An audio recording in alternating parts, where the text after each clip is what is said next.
Salut les movers. Donc tout d'abord, excusez-moi, je suis à moitié malade, donc parfois peut-être ma voix va changer un petit peu. Donc ça va peut-être être, on va peut-être pas tout comprendre ce que je vais dire. Mais bon voilà, donc aujourd'hui une petite vidéo. Donc ça y est, donc j'ai reçu mes pièces cette semaine pour pouvoir monter le moteur complètement. J'ai reçu les joints et tout ça. Donc je vais pouvoir m'attaquer au moteur. Je vais laisser le radiateur un peu de côté pour le moment.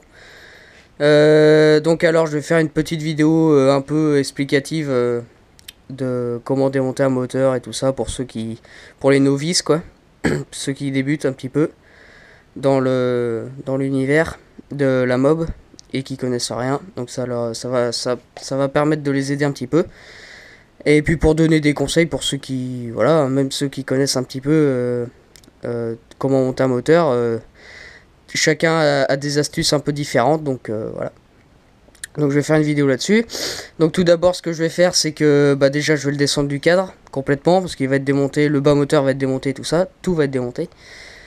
Donc alors donc pour le descendre déjà faut enlever la courroie, enlever durée de d'essence, tous les branchements de l'allumage et tout ça, faut tout déconnecter, câble d'accélérateur, décompresseur, ici, accélérateur là, starter. Donc tout ce qui peut déranger, le pot d'échappement à la dépose du moteur. Et après je vais le mettre ici, là, allez, bloqué dans l'étau ou le mettre là, ici. Et on va commencer à démonter donc tout le moteur. Donc alors, ça c'est les pièces que j'ai reçues cette semaine. Donc là on a des cales d'embase pour MBK. Donc ça, pour l'instant, je laisse ça de côté. C'est pour mon MB4 circuit. Mais c'est pareil, je ferai une vidéo pour remonter le moteur et tout ça. Parce que ceux qui suivent, j'ai déjà monté le bas moteur, mais il me manquait ça. Donc là, je les ai commandés en même temps. Donc voilà, des joints, câble d'accélérateur, une cage à aiguille neuve. Donc là, des joints bas moteur, Poligny. Ça, c'est des mâchoires de frein. Donc parce que les miennes, je sais pas trop dans l'état où ils sont. Donc peut-être qu'ils commencent à être usés, donc j'en ai commandé, voilà. Même si elles sont encore bonnes, j'aurai toujours ça en stock. Donc qu'est-ce que j'ai? Donc voilà la petite casquette de phare, comme j'avais dit, chromée. Donc ça c'est bon. C'est pour l'esthétique, hein. Pour l'instant on s'en fout. Je m'en occupe pas. Donc qu'est-ce que j'ai d'autre? Un bouton poussoir là. Ça sera pour couper le moteur électriquement. Donc voilà les revêtements. Le filtre à air mal aussi E12. Donc il est bien celui-là parce qu'il est tout plat. Et vu que sur 103 déjà on n'a pas beaucoup de place derrière et tout ça. Donc normalement il passe bien. Donc avec un carbu de 19. Alors que les gros cornets tout ça, vous voyez ici il n'y a plus de place. Donc normalement ce filtre à air devrait passer. Donc bon, par contre il est pas terrible au niveau de passage de l'air parce qu'il est assez plat, donc l'air est c'est un peu courbé quoi, l'entrée d'air au carbu, donc c'est pas terrible, mais bon je préfère monter quand même un filtre à air que rien du tout. Donc voilà, des joints spi, et en dernier la pompe à eau. Alors la pompe à eau Poligny que j'ai acheté. Donc bon, la qualité ça a l'air pas trop mal. Donc ça c'est les pattes de fixation, la courroie, et puis les colliers là, ça c'est l'écrou pour l'allumage. Donc bon, ça a l'air pas trop mal.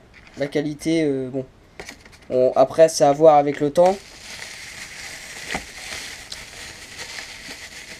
Donc voilà la pompe à eau. Donc je vais la démonter quand même au préalable, voir les plans de joints et tout ça, les joints, tout ce qu'ils mettent, voir si c'est pas trop mal. Normalement ça doit être bon, mais bon, au préalable je démonte tout le temps les pièces, même si elles sont neuves, on sait jamais. Et une durite qui fournisse. Voilà. Donc voilà pour le moment. Donc je vais arrêter la vidéo pour le moment ici, et je vais la reprendre une fois que le moteur sera déposé et sera coincé dans l'étau. Voilà. Allez, à tout de suite.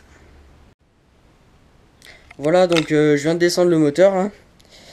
Donc j'ai déconnecté donc toutes les durites là, les câbles, accélérateur, starter, tous les fils d'allumage, le décompresseur.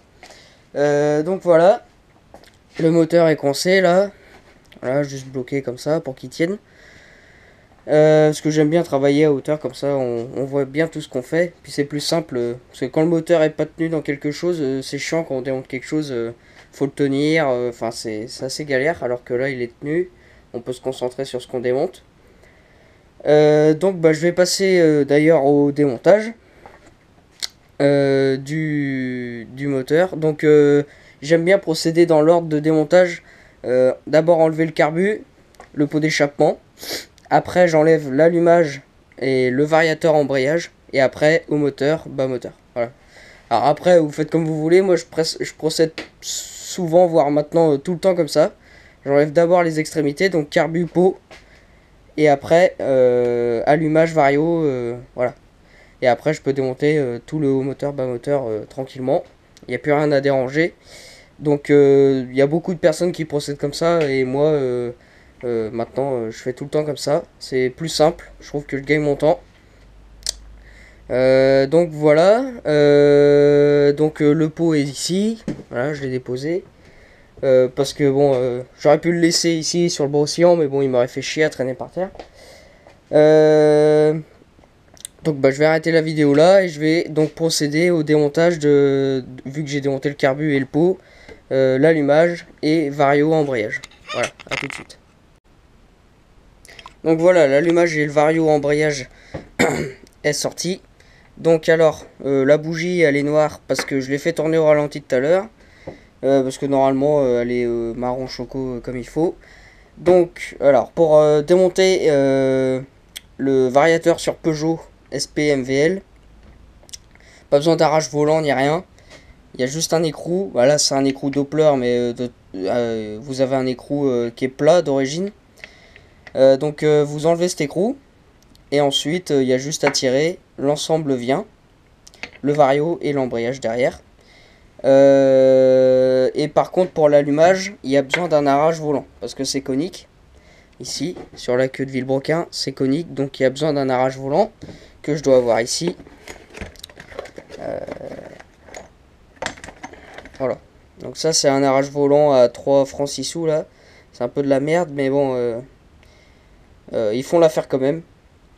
Donc ça voilà, un arrache volant pour l'allumage. Et normalement c'est tout. Enfin c'est tout. Donc le volant moteur s'enlève. Voilà. Donc là c'est la visserie.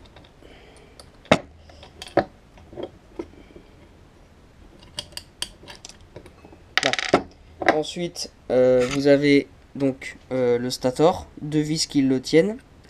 Vous le décalez un petit peu et en dessous il y a deux vis qui tiennent le flasque en aluminium. Voilà. Et ensuite donc vous enlevez ces deux vis derrière et l'ensemble sort. Donc attention aussi quand on enlève que la clavette ne se barre pas, parce que d'origine ils sont clavetés. Donc faire attention qu'elle ne s'en aille pas. Donc on remarquera qu'il n'y a pas de fuite au niveau du joint spi côté allumage. Et côté vario, j'ai essuyé un peu, mais il y avait une petite goutte d'huile. Donc peut-être une petite fuite niveau du joint spi côté vario. Mais bon, rien de méchant en globalité. Donc alors, oui. Alors, pour enlever les écrous, donc côté vario. Ici pour l'enlever, parce que si vous voulez l'enlever, le Villebrequin va tourner si vous voulez. Donc vous prenez une clé de 16 pour tenir l'écrou d'allumage et vous dévissez cet écrou et le vario embrayage sort. Ensuite, pour enlever l'écrou d'allumage, donc il y en a, ils utilisent des blocs pistons. Moi j'ai utilisé à mes débuts, il y a 4 ans, j'utilisais les blocs pistons. Maintenant j'ai banni de ça, j'en ai encore un mais je l'utilise jamais. Donc c'est soit une sangle, pour enlever les filtres à huile comme je vous ai dit dans une vieille vidéo, Voilà, une sangle comme ça. Et sur celle-là, celle que j'ai, elle est trop petite pour prendre le volant moteur sur Peugeot. Sur MBK, elle va bien, mais parce que le volant moteur est plus petit aussi. Et là, il est trop grand, donc bon, ma sangle du coup marche pas. Il y en a d'autres différentes tailles, mais autrement, il y a d'autres astuces. Donc moi, du coup, ce que j'ai fait, j'ai ici, là, vous voyez, il y a un petit carré pour la cloche d'embrayage. Donc vous mettez une clé de 12 plat, ça va pile poil dessus, il n'y a pas de jaune ni rien. Une clé de 12, et ici, votre douille de 16, et vous enlevez votre écrou, et ensuite vous mettez votre arrache volant, une douille de 14, et vous enlevez votre volant d'allumage. Voilà. Donc j'évite, j'utilise plus les blocs pistons parce que ça influence sa force sur la tête du piston, bien sûr. Ça peut laisser des traces, c'est de l'aluminium donc c'est assez tendre. Sa force sur la cage aiguille, sur la cage du pied de bielle. Ça peut voiler, entre guillemets, le vilebrequin, pour ceux qui forcent comme des bourrins. Parce qu'un vilebrequin, ça se règle au niveau du faux rond et tout ça. Bon, je m'y connais pas trop, mais il y a des outils pour avoir un vilebrequin qui tourne rond, quoi. Donc ça peut fausser aussi sur le vilebrequin, ça peut influencer là-dessus. Donc bloc piston à bannir tout de suite. Faut pas utiliser un bloc piston.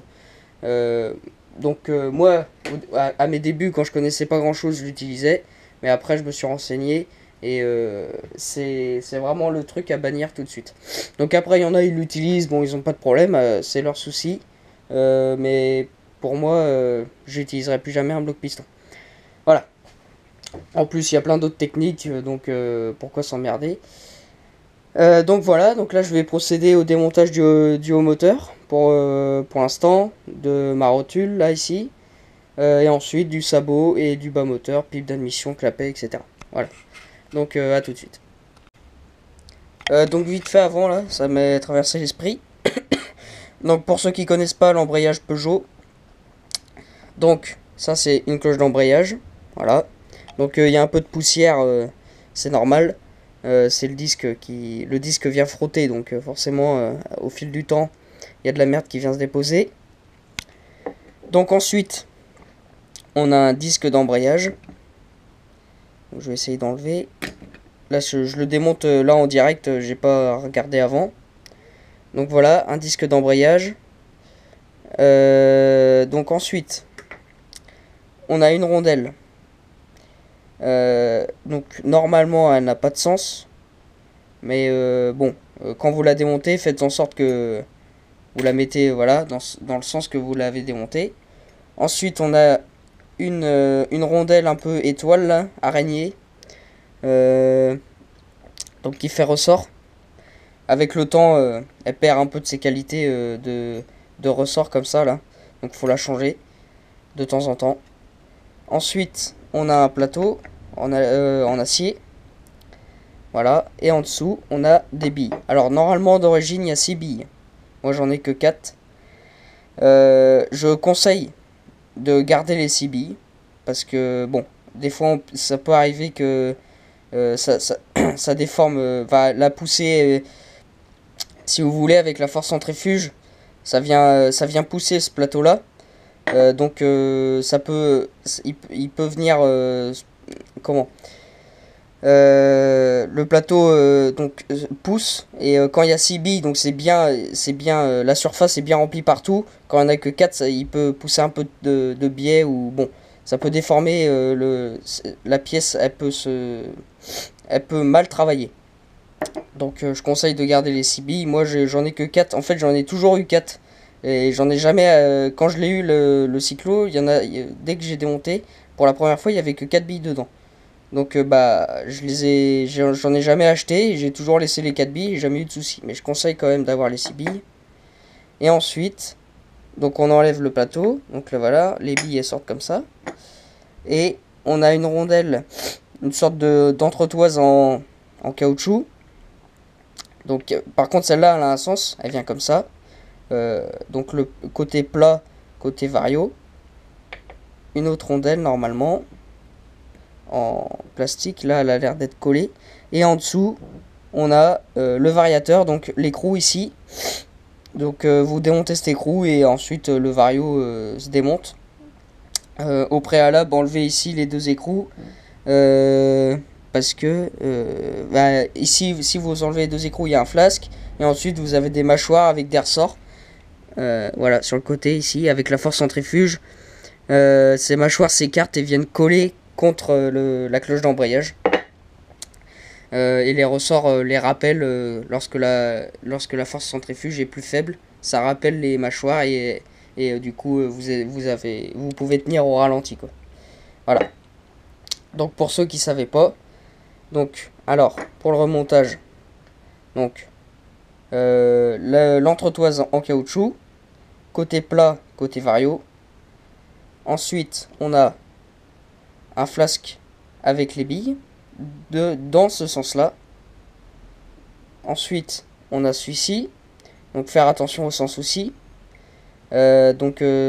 Côté lisse, côté cloche d'embrayage. On le pose. Ensuite, la rondelle araignée là, ou étoile, comme vous voulez. Donc on essaye aussi d'être dans le même sens, à peu près.